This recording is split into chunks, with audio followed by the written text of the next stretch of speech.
श्रीमद् भागवत गीता के 10वें अध्याय का महात्म। श्री नारायण वाच। हे लक्ष्मी, अब 10वें अध्याय का महात्म कहता हूँ, तू श्रवण कर, जिसके सुनने से महापापियों की गति हो जाती है। बनारस नगर में एक धीर जी नाम ब्राह्मण रहता था। धर्मात्मा हरिभक्त एक दिन विश्वेश्वर महादेव जी के दर्शन को जाता था। गर्मी की ऋतु थी, उसको धूप लगने लगी, घबराया और उसका दिल घटने लगा। अंधाली खाकर मंदिर के निकट गिर पड़ा। इतने में भृंगी नामक गण आया। देखा तो ब्राह्मण अचेत मूर्छित पड़ा है। उसने जाकर शिवजी से कहा, हे महादेव, एक ब्राह्मण आपके दर्शन को आया था, वो मूर्छा में पड़ा है। महादेव जी सुनकर चुप रहे। फिर उस गण ने ब्राह्मण को देखा, वो मरा पड़ा है। फिर जाकर कहा, हे स्वामिन, यह चरित्र मैंने देखा है। इसने कौन पुण्य किया है जिससे भली जगह मृत्यु पाई। चारों बातें उसकी भली बनी हैं। एक तो बनारस क्षेत्र, दूसरा काशी जी, तीसरा गंगा जी का स्नान, चौथा संतों और विश्वेश्वर जी के दर्शन, अन्न का छोड़ना, एकादशी का एक दिन। यह बात कह सुनाओ, इसने कौन पुण्य किया था। तब महादेव जी ने कहा, हे भृंगी, इसके पिछले जन्म की कथा मैं कहता हूँ, सो सुन। एक दिन कैलाश पर्वत पर गौरी पार्वती और हम बैठे थे। गण भी हमारे पास थे, फुलवाड़ी की शोभा देख रहे थे। एक हंस मेरे दर्शन को आया। वो ब्रह्मा का वाहन था। ब्रह्मलोक से मानसरोवर को जाता था। उस मानसरोवर में सुंदर कमल फूले थे। एक कमल को लांघने लगा, उसका परछावा पड़ा। वो हंस अचेत होते ही काला हो गया, आकाश से गिरा। तब उस समय उसी मार्ग से एक गण और आया। उसे मूर्छित देखकर मेरे पास आया और विनय करी कि एक हंस आपके दर्शन को आया था, तो शाम गिर पड़ा है। गण मेरी आज्ञा से हंस को ले आए। हमने पूछा, हे हंस, तू श्याम वर्ण क्यों कर हुआ। हंस ने कहा, हे प्रभु जी, मैं आपके दर्शन के लिए आया था। मानसरोवर में कमल फूले थे, मैं उनको लांघ कर आया और इससे मेरी देह शाम हो गई। आकाश से गिर पड़ा, कारण जानता नहीं क्या हुआ। यह सुनकर शिवजी हंसे। आकाशवाणी हुई कि हे शंभू जी, आप क्या सोचते हैं। इसका प्रसंग मैं कह सुनाता हूँ। तब मैंने कहा, आकाशवाणी, तुम मेरे पास आओ, मैं तुमको देखूं तू कौन है। तब चतुर्भुज स्वरूप धारे श्याम सुंदर एक पार्षद आया। कहा, हे स्वामिन, तुम इस कमलनी से पूछो, यह कमलनी सब कहेगी।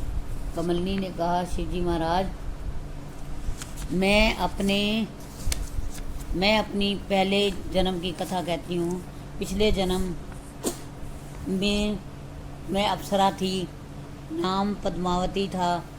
श्री गंगा जी के किनारे पर एक ब्राह्मण स्नान करके गीता जी के 10वें अध्याय का पाठ किया करता था। एक दिन राजा इंद्र का आसन चला। इंद्र ने देखा कि यह ब्राह्मण गीता पाठी है।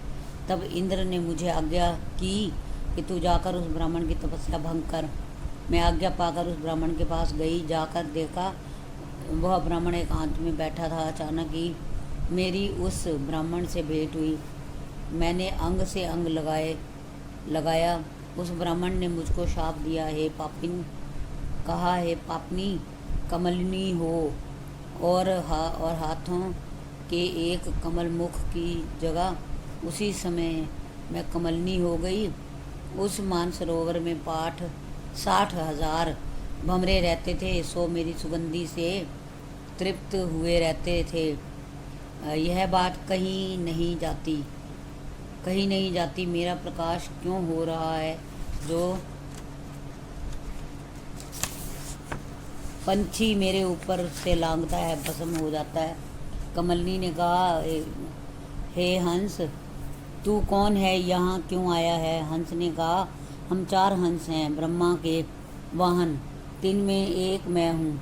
मानसरोवर के मोती चुगने की आज्ञा हुई थी। कहा वहाँ को जाता हूँ। मार्ग में मैंने कहा शिवजी के दर्शन करता चलूँ।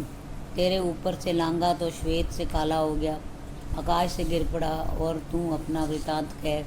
कमलिनी ने कहा, मैं पिछले जन्म एक ब्राह्मण के घर कन्या थी। मैंने एक तोते का बच्चा पाला था। वो बड़ी ही अच्छी बोली बोलता था। मैं तिसको पढ़ाया करती। एक दिन मेरा भर्ता आया। मैंने उठकर उसका आदर ना किया। उसने कहा, तू उठकर रसोई कर। मैं उसके लालच से ना उठी। बहुत समय लगा तो भर्ता ने शाप दिया कि तू कमलिनी हो जा। उसकी शुद्ध बुद्ध मुझको अब तक है,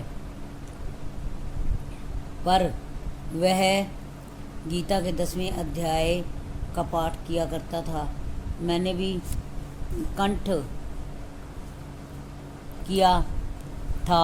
अब मैं 30 का पाठ करती हूँ, उसी से तेरा तेज है। यह पाठ का फल है। हंस ने कहा, फिर क्या उपाय करें जिससे मेरा श्याम वर्ण से श्वेत वर्ण होवे और तू इस कमलिनी की देह से छूटकर देवदेही पावें।